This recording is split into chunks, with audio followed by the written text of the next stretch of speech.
Le POSIM, entendez, le pôle d'observation citoyenne du Mali a déployé 2088 observateurs dans le cadre de la tenue du second tour du scrutin présidentiel au Mali. Et bien, de son dernier rapport, il ressort de nombreux constats, notamment le taux moyen de participation dans les différentes régions, surtout à Bamako, où le taux de participation se situe aux alentours de 23%, mais c'est Kidal qui est à la traîne avec un peu plus de 8% de participation.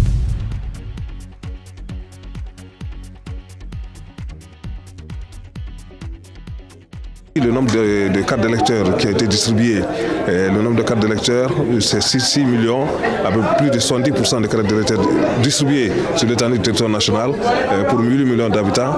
Mais quand on voit les taux de participation des électeurs, non seulement par le premier tour qui était avoisonné les 42%, le deuxième tour, on est sûr qu'on ne sera pas dans les alentours de 42%. Cela pose un problème et cela mérite une réflexion de la part de tout un chacun.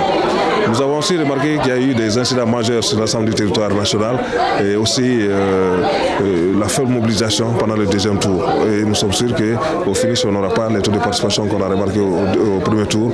Et au vu des cartes d'électeurs distribuées, cela pose problème. L'un des enjeux du second tour de la présidentielle ici au Mali, c'est bien la question sécurité. Même si très tôt dans la journée, le ministère de la Sécurité a annoncé que le vote du second tour s'est déroulé dans un climat relativement apaisé grâce au déploiement de 36 000 hommes sur toute l'étendue du territoire national, eh bien, il faut retenir quand même qu'au nord du pays, des attaques djihadistes ont été enregistrées et également des violences sur des agents électoraux. Le POSIM l'a également constaté dans sa mission d'observation. Le scrutin s'est déroulé dans des conditions apaisées, dans un climat apaisé, et par rapport à la participation, à l'ouverture d'abord des bureaux de vote et au déroulement des opérations de vote et puis aux opérations de dépouillement, la clôture, nous avons remarqué un taux de satisfaction. Donc nous avons pensé que les taux de satisfaction qu'on a eu sont autour de 77% jusqu'à 99%. Donc le scrutin s'est déroulé sur l'ensemble du territoire national de manière sereine. Les gens ont participé. Mais maintenant le problème qu'on a identifié pendant le deuxième tour de l'élection présidentielle, c'est qu'il y avait des défis à remonter. Les défis, c'est par rapport aux problèmes sécuritaires, surtout quand on prend le centre du pays et puis le nord du pays, il y a des défis sécuritaires. Les défis sécuritaires se sont invités dans les élections pendant le premier tour et aussi pendant le deuxième tour. Et le deuxième tour, à notre sens, il y a eu mort d'hommes le jour même des élections dans une commune de Sec de Niafunke et cela est à déplorer. Donc la sécurisation du processus électoral n'a pas été à hauteur de souhait pour permettre aux Maliens de voter dans le cadre de la tranquillité. On ne peut pas vous donner le nombre exact de bureaux de vote où les électeurs n'ont pas pu voter. Peut-être l'administration dans son récapitulatif va le donner, mais on a remarqué que des zones qui ont connu l'insécurité pendant le premier tour, c'est les mêmes zones qui ont connu l'insécurité pendant le deuxième tour. Alors qu'on pensait qu'il y aurait à avoir une meilleure sécurisation du processus électoral. Si on prend la région de Ségou, le SEC de Nyono et puis une partie du SEC de Massena, il y a des communes où il n'y a pas eu de vote, où bien le vote a été perturbé à cause des présidents djihadistes qui étaient là pour empêcher les gens de voter. Et il y avait la menace sécuritaire, la menace par Amadou Koufa, par exemple, dans la région de Mopti, une partie de la région de Ségou et aussi une partie de la région de Tombouctou. Ils ont mis à exécution ces menaces parce que entre les deux tours de l'élection présidentielle déjà, le lendemain du premier tour, il y a eu 3 personnes qui ont été égorgées par des prétendus djihadistes. Ça c'est dans le secteur de Bayangara. Ensuite, pendant le deuxième tour, ils ont exécuté, ils ont assassiné un président de bureau de vote, un jeune président de bureau de vote, et 4 extracteurs ont été molestés. Donc que ce soit la région de Ségou et la région de Mopti, avec Tenenkou, Yuwaru, Bankas, Bayagara, tous ces cercles ont connu quelques perturbations. Dans la région de Tombouctou, il y a surtout le cercle de Niafunke qui a connu beaucoup de perturbations où des membres de bureau de vote ont été molestés et les matériels ont été détruits. Et aussi dans le cercle de Douaza, notamment à Boni, si les bureaux n'ont pas fonctionné. Et puis là-bas aussi, les agents électoraux ont été molestés pour les empêcher de pouvoir tenir les bureaux de vote et pour empêcher les populations maliennes de pouvoir voter dans la paix et de la tranquillité. Cela vient un peu mettre un discrédit sur le bon déroulement des élections présidentielles de la République du Mali. Le pôle d'observation citoyenne du Mali Mali a également fait des recommandations au gouvernement malien, notamment la publication en ligne des résultats du scrutin par bureau de vote dans un souci de transparence. C'est d'ailleurs l'une des exigences de l'URD, de l'opposant principal à Ibeka, Soumaïla Cissé. Le POSIM également recommande au gouvernement la diligence dans la centralisation et la proclamation des résultats provisoires, la création d'un organe unique de gestion des élections au Mali. Il faut retenir que contrairement à la Guinée, ici au Mali, il y a 3 acteurs principaux qui interviennent dans le jeu électoral. Il s'agit du ministère de l'administration territoriale, ensuite la délégation générale aux élections et la commission électorale nationale indépendante. Le POSIM recommande en outre l'amélioration du cadre organisationnel des futures élections au Mali, la poursuite du dialogue politique inclusif et fécond pour la gestion consensuelle des dysfonctionnements constatés lors du déroulement du scrutin présidentiel. Soumaïla Cissé, chef de file de l'opposition malienne, le candidat de l'URD, déclare détenir des résultats provisoires du second tour du scrutin présidentiel qui lui donne une large avance sur son concurrent, le président sortant Ibrahim Boubacar Keïta, candidat du RPM. Eh bien, des résultats, selon lui, compilés par bureau de vote, par sa cellule de communication et par certaines radios locales. Le peuple malien s'est exprimé. Il s'est exprimé pour l'alternance. 5 ans de gâchis, 5 ans de corruption, 5 ans de népotisme. Le peuple malien a dit en un mot, ça suffit, ça suffit, ça suffit.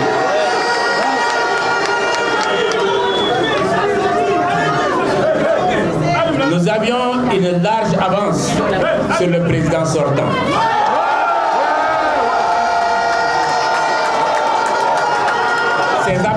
Cette avance est constatée par chacun d'entre vous parce que les résultats ont été donnés dans les différentes radios sur l'ensemble du territoire national et même à l'étranger. Nous n'accepterons pas que notre victoire soit volée par quelques machinations que ce soit. C'est pour ça que nous appelons les tenants du pouvoir à plus de responsabilité. La fraude, l'achat de conscience que nous avons connu à Bamako hier est absolument indescriptible. C'est surtout inacceptable à Bamako, mais aussi dans différentes localités dans notre pays. Le tripatouillage des PV, le remplissage prématuré des bulletins sont des choses et des faits indéniables que nous allons constater ici. Soumaïla Cissé prévient qu'il n'acceptera pas autre résultat que ceux qui le déclarent vainqueur. Aujourd'hui, nous avons quelques résultats fantaisistes. 30 000 voix dans le cercle de Gourmara Rousse,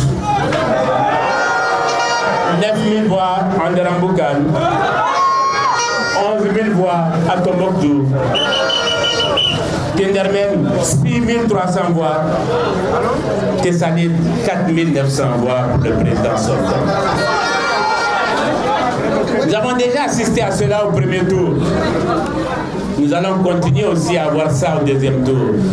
D'ores et déjà, nous vous disons que nous rejetons ces données, nous rejetons ces résultats. Ils sont inacceptables pour nous. Nous n'allons pas les accepter.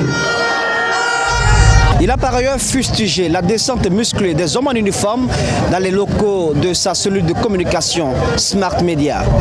La descente chez Smart Media, l'enlèvement des ordinateurs, l'enlèvement et le retrait des portables sont un signe de panique.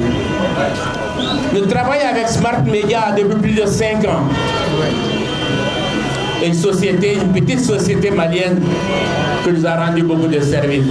Pourquoi au lendemain du deuxième tour, on descend sans papier, sans aucune autorisation des juges pour aller enlever leur matériel et surtout, ayant vu une boîte d'aspirine ou de Doliprane sur la table, décider que c'était de la drogue. C'est inacceptable, c'est pour ça que nous avons fait un communiqué pour le dénoncer. Vous savez, nous avons un logiciel, nous aussi, pour remonter les données. Ce logiciel, c'est élection au singulier-mali2018.com. Ce logiciel, jusqu'à hier, à 4 h du matin, ou ce matin à 4 h du matin, il était fonctionnel. Les services du gouvernement l'ont attaqué de façon informatique pour qu'il ne soit pas opérationnel. C'est encore un signe de panique.